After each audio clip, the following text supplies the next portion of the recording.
Hello people, let's prepare one of my favorite dish, Goan special stew.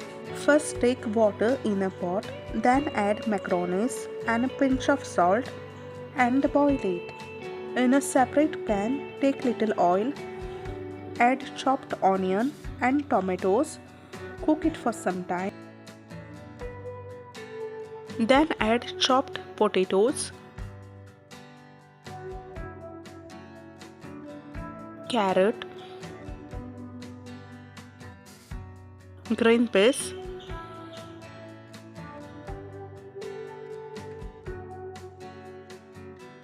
cinnamon, ginger and chicken pieces.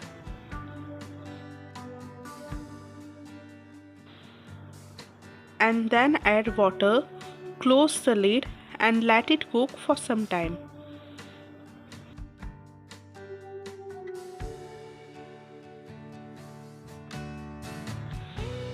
Then add taste maker,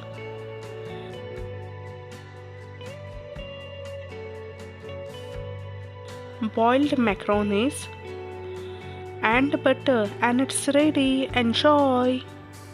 If you like this recipe, then comment below, share it with your friends, and if you are new, then subscribe. And see you all in my next video. Bye.